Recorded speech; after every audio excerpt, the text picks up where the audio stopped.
Hello, everyone. I'm here with the amazing Lisa, Black Heart Empress, author, international bookseller, teacher, mystic, and amazing heart healer. And today we're going to be talking about rising in transparent leadership. And Lisa and I have been working together since February, I think, but we first connected in, I think it might have been fall or December of 2015. And I loved her post, she loved my post, and then we just kind of stalked each other. And then I did the FemBoss Summit at the beginning of 2016, and then she was a part of it. And then I had the Singularity Circle, and Lisa was like, "I'm signing up right now. We need to do a thing together." And I'm like, "I'm here for you."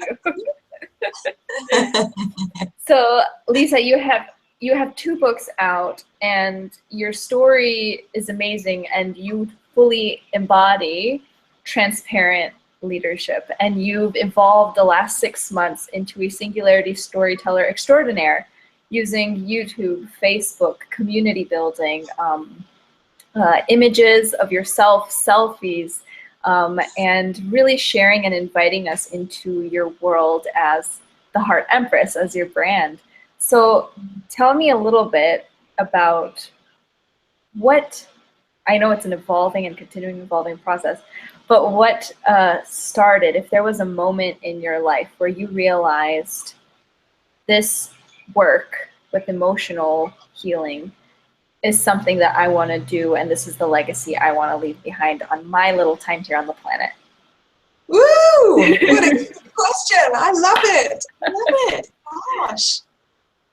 I think my work really began in eating disorders, and what was really surprising was that I had an idea of how my work was going to roll forward and transform the world. For me, that was through weight loss and healing eating disorders. And what started to happen was word got out about the work that I was doing and how people were overcoming their 10-year-long binge eating disorder. And then I started having people come to me that were alcohol dependent and marijuana dependent. And I personally have never touched either of those substances. And I said to them, look, hey, I've got no experience here in alcohol or marijuana.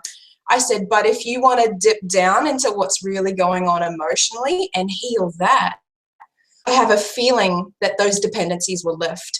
And they trusted me and they said yes. And by healing the underlying emotional wounding, both of them lost that dependency on alcohol and marijuana. And that blew my mind, because I was then leading people to heal something I hadn't healed. I'd healed my own binge eating disorder. I understood that really well. You know, when you have those moments where it blows your mind, that I realized that all of our addictions and shadow patterns are actually fundamentally underpinned by unhealed emotional wounding. If you heal that underlying emotional wounding, whatever the dependency is will lift. Yeah. Yes. It's something I think right now in today's current world, it desperately needs to address these things. And if we as leaders ourselves are not addressing these things, the destructive, self-sabotaging patterns continue to resurface. So it's so beautiful to see how you've supported yourself and gotten yourself out of binge eating. And then somebody that they're like, I don't have this problem, but I have this problem. And then you've gotten to a root issue, cleared it up, and then they were able to heal themselves. You then give them the tools to empower themselves to overcome their self-destructive, self-sabotage behavior. So now currently, as that evolves, how have you refined and narrowed down the work that you're loving to do? Because I'm sure it's been an evolving process. Yeah, I think what's difficult is your work grows as you do, and we teach what we need to learn, as everyone knows. And what I realized was that I was hiding. I was hiding behind healing eating disorders. I was hiding behind helping people to lose weight. My branding was focused on the results that I would provide, and there was very little of me actually in that branding.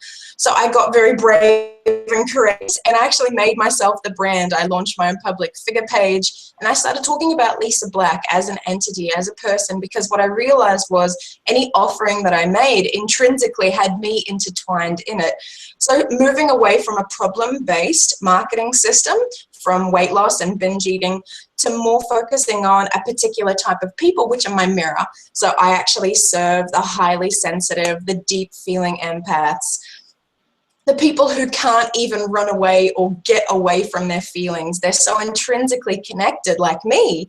It's kind of like we're swimming in emotion every day, so Yes. you may as well get good at this stuff. Do you know what I mean? That for me, I tried to numb, deny, and suppress my emotions. I know all the ways you can't actually do that, and you'll actually manifest more pain for yourself in trying to hide from them than you will in actually embracing and holding yourself in love as you experience them.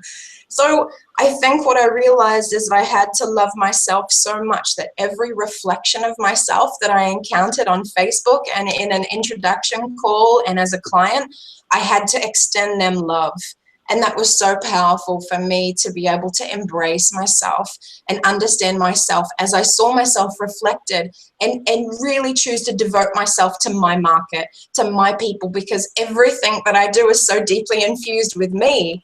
They get me and they love me because I'm a reflection of them. So there's really, this is where you've been so powerful in helping me to see that who I am can't be replicated, and that as we give ourselves permission as leaders to truly show up authentically, there's absolutely no competition in the world. No one booms you like you. You're the most glorious thing that there is. Yes. Oh, and as we move into rising with transparent leadership, because you are the heart empress, the heart healer, and supporting leaders and empathic, sensitive leaders, especially in healing heart wounds. How do you define and how do you envision rising in transparent leadership? I guess there were 2 points that really stood out to me as I sat here and reflected before our interview. And one is heal so that we can stand in all of who we are. So I'm talking about wholeness, talking about the aspects of ourselves that were wounded and our life experiences that we've pushed down and rejected. For leadership, all of you is required. So if you think you can rise and be successful as a leader and have a thriving business and still reject some of your own aspects, your market will call you out on that. Yes. They'll fully show up and they will point the finger, yo, you think you're teaching this and you're not showing this, and you got to love them for that because they're calling you into your power. This is something that people fear and that they actually prevent themselves from rising in leadership because they don't want to be called out. I go, let yourself be called out, give yourself sufficient motivation to actually address the wounding within yourself. So that wounding that's emotional will always manifest as emotional pain. It's how you'll know that something needs healing. That will be in your heart or in your tummy. And you'll also see repeating patterns. So you will see loops in your private life, in your romantic life, in your financial life that are indicative of old experiences that are actually calling your attention, asking you to heal them. Yes. Oh, and as somebody that is, I consider myself leading singularity storytellers into singularity storytelling, using technology to share their story. And everyone else that has been on the summit is a leader in their own way. And I'm sure even listeners that are watching the replay or they're watching live right now are up and coming leaders. And as we have technology today, everyone has access to creating a platform. Everyone has the opportunity to be a leader. For free. Yeah. For free. We get to teach for free, yo! For real though, and that's the amazing part. And some, like, you could post one thing, and overnight, if it's coming from your truest, authentic, most cleared, full version of yourself, it may go viral. And that's and you've experienced that from you sharing. I think it was the One Father Wound article, and you boosted that, and then it went viral. And people ask all the time, that are in this external space, like, oh, social media is the new thing and we need to get on social media to increase profits. How do you make something viral? And I said, I can't teach you to be who you are. I can only give you steps and a container and a structure, an order to how things evolve with the current paradigm of how people react. And I can't give you your essence. You have that. This is so true, and I see everyone as a treasure trove. We're these walking, talking treasure troves. If we could open up our chests, we would just see so many precious things in there. And that's what I really love doing, is helping leading healers and leaders that are in the healing realm be able to access their treasure within. Because I think what we don't realize sometimes is that our suffering is universal, and whatever you were called to pass through actually refined you to be able to support you to step into leadership, because you're always going to be serving yourself. Your market is always going to be a reflection of you. Here's what's really fun with posting on social media and standing up as a leader, is that they'll reflect you. Okay, so what I do is I show up, and my marketing is my free teaching to the world. I'm like, if I had a soapbox and I could stand on it, what would be the most powerful message that I could pull from my soul and deliver that to the hearts of anyone who's looking for this information? For me, healing the mother wound, healing the father wound, being able to look at the aspects that they weren't able to receive, which has left us rejecting ourselves to a degree. Being able to go, yo, here's what this is. The mother wound is this. This is how it'll show up. This is how you heal it. This is what it means. And this is how it can be really easy. For me, I just noticed that emotions are the number one thing that overwhelm everyone. And I go, it doesn't have to be that way. Emotions are so understandable. They have messages. There's a way to be with them. And I'm committed to making the emotional experience of life as beautiful and as easy and as understandable as possible, so that people can swim in their emotional world, because that is life. You don't get out of your emotion. But everyone's so afraid. I go, don't be afraid. There's so much to explore. There's so much to understand. And there's so much power. For me, healing the mother wound was stepping up and going, I, Lisi, now give you what she couldn't. I give that to you. And the father wound is about going, the parts that my father couldn't accept in me, I accept in me. Lisi, I give you full permission to step forward in your power. And what happens when you take the most powerful message for yourself? Because yeah, as leaders, we're the ones learning. Yes. We get to share that and impart that. And I go, here's what I'm going through. As I share vulnerably, my market matches that, and they vulnerably share. Now, I do very intimate work, so my marketing is relationship building. It's not until people actually know me and trust me and feel like they can understand me that they'll actually choose to invest in me. So as leaders, it's our responsibility to step up, bare your heart to them, tell them what you've walked through, tell them how you've allowed it to support you to rise up, and they will rise up with you. Yes. Yes. And I think there's this fear of, especially in PR, of if I share this, then they'll think less of me, or they will not trust me as much. But I love how you've turned it into the story, because you are a singularity storyteller, naturally, of I've gone through this. This is how I felt. This is how I transformed this. And then here's how I am on the other side. And here's how I'm showing up as a leader that has gone through this. Because there's a distinction between, I'm going through this emotional thing right now. I'm not ready yet. I need to go inside, right? Yes. Because there's this immediate reaction, like, I should share this online. I'm not feeling okay. Instead of you going inside, feeling those emotions, walking yourself through that experience, and then coming out on the other side with something of service. And every single post that you create is from a place of service, instead of like, when you're coming from that emotional place, it's like, give me attention, give me what I need from the outside, instead of, you've already got everything you need inside of you. Just sit still with yourself and explore that. Let yourself enjoy feel, and then come out the other side. Mhm.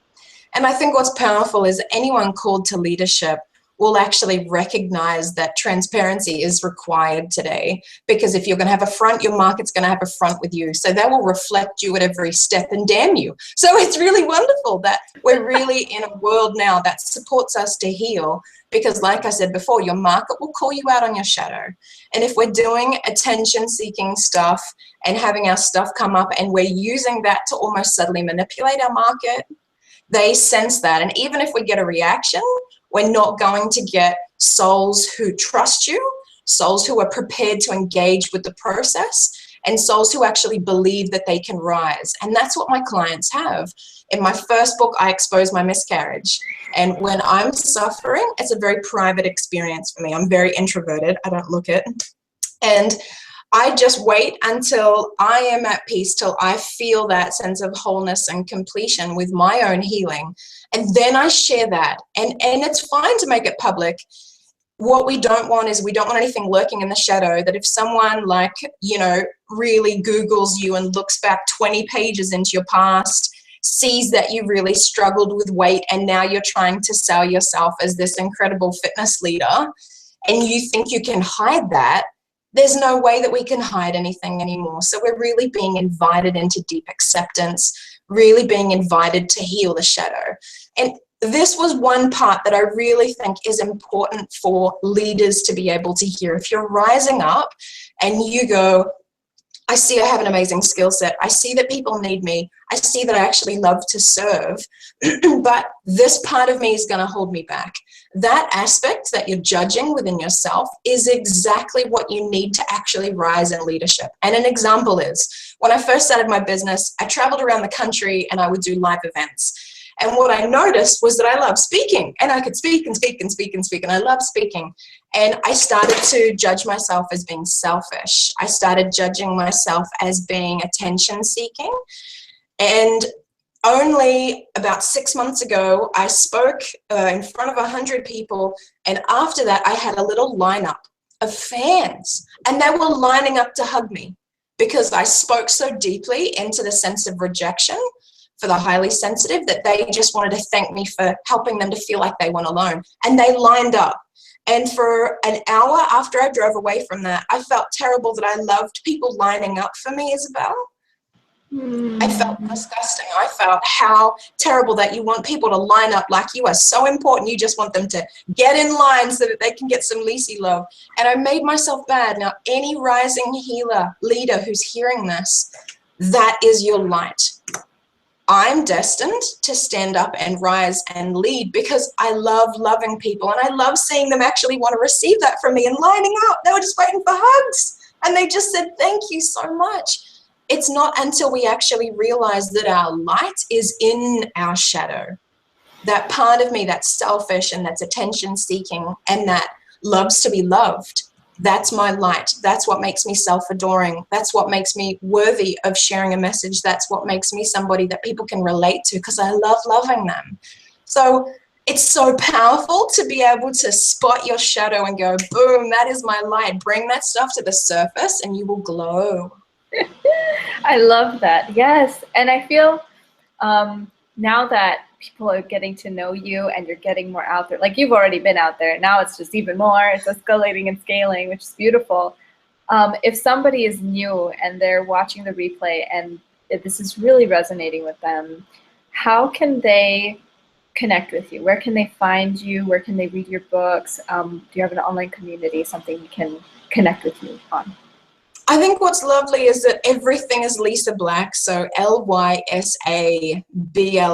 It's lisablack.com. It's Empress Lisa Black on Instagram and Facebook.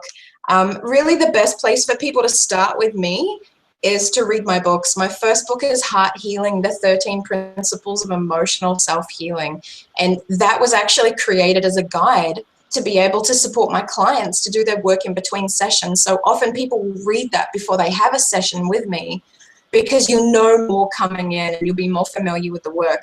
My recent book, Divine Purpose, was actually a book written by all of the clients that use my first book to heal themselves. So this book is filled with inspiring real life stories of women who have emotionally self-healed.